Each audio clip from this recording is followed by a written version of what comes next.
এই চুমকি, তুই কোথায় যাচ্ছি? হ্যাঁ, আমি দিনের ভাঙাল বাড়ি, আমার খালা বাড়ি পাশে বাড়ি, তাড়াতাড়ি আয়।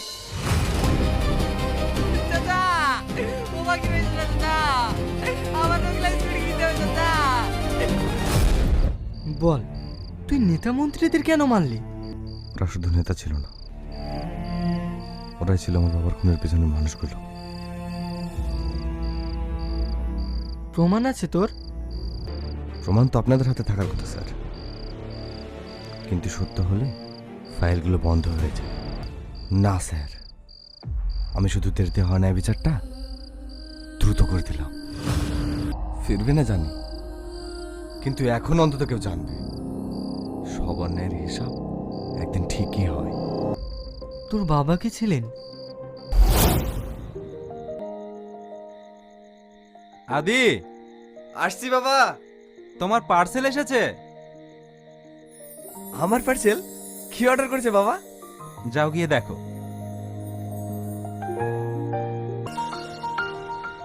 এটা কি? আইপ্যাড? এটা সত্যি আমার? হ্যাঁ, তুমি অনেকদিন ধরে কষ্ট করে পড়াশোনা করছো, তাই তোমার জন্য ছোট্ট একটা উপহার। বাবা, আমি বিশ্বাস করতে পারছি না। থ্যাংক ইউ বাবা। খুশি হলে? শুধু খুশি না, আমি আকাশে উড়ে যাচ্ছি মনে হচ্ছে।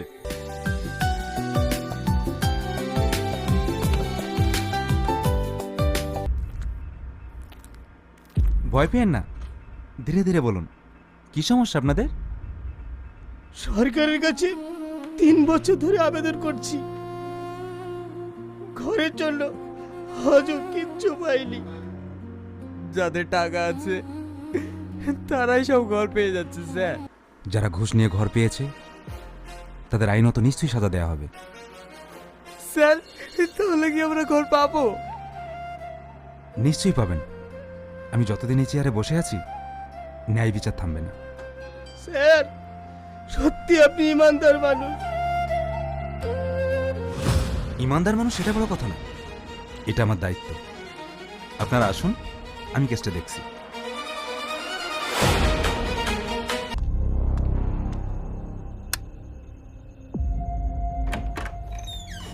এত রাত্রি?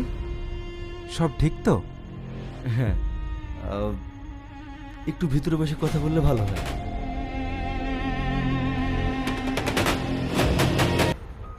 একটা ফাইল আছে যেটাতে আপনার সহযোগিতা পেলে খুব সহজে পাশ হয়ে যাবে। নিয়ম মেনে? আসলে পুরো নিয়ম মেনে না, তবে এতে অনেক মানুষের উপকার হবে।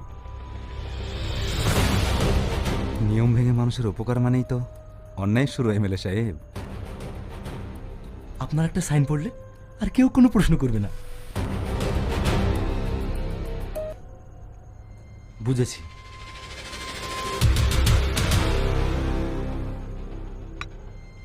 আর হ্যাঁ, একটা কথা মনে রাখবেন, ঘুষ আর ভয় দেখিয়ে সবাইকে কেনা যায় না।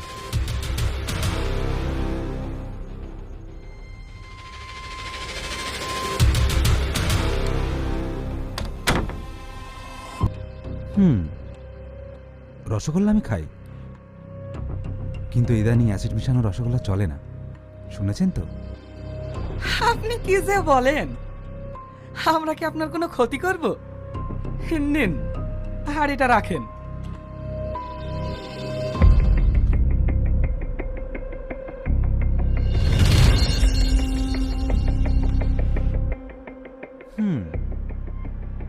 রসগোল্লা তো ভালো, কিন্তু কাঁচা নোটের গন্ধটা বড্ড সমস্যা করছে। রসগোল্লা হাইটা নিন, সোজা বাড়ি যান। যান!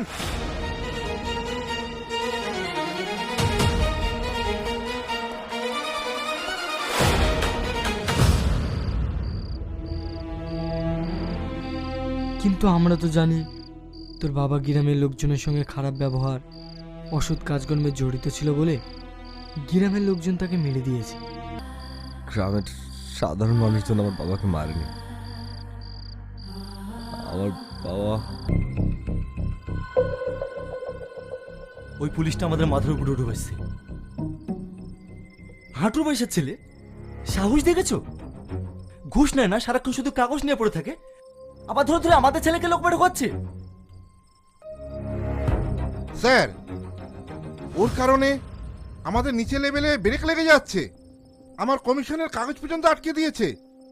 এইভাবে চলতে থাকলে সর্বনাশ হয়ে যাবে। কালকে কালকে আমার সাথে কি হয়েছে জানেন? মিষ্টির হাড়ি নিয়ে গিয়েছিলাম, ভাবলাম শালাকে চুপ করিয়ে আসবো, তা না, শালা উল্টে আমাকেই ফাঁসিয়ে দিচ্ছে। তাহলে একটাই উপায়, ওই শালাকে এমন জায়গায় পাঠাতে হবে ও যেন আর কখনো ফিরে না আসে। সোজা কথা বলো রাজেন, তুমি কি বলতে চাইছো? ওকে কি খুন করতে হবে?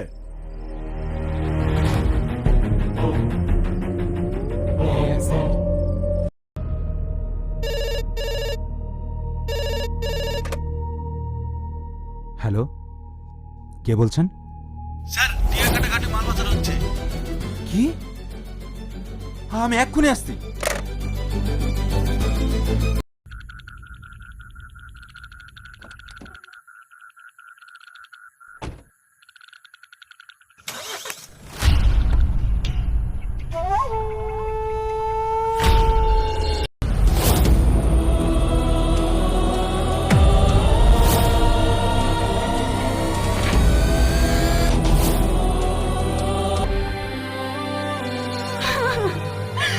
ওঠো না, কথা বলো না।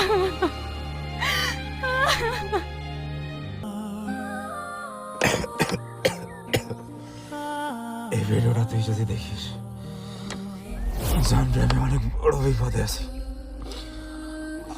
আমার হাতে আর সময় নেই। তুই ভালো করে জানিস তোর বাবা কখনো ঘুষ খায়নি, আর অন্যায়ের সাথে আপোষও করেনি। গ্রামের প্রধান এমএলএ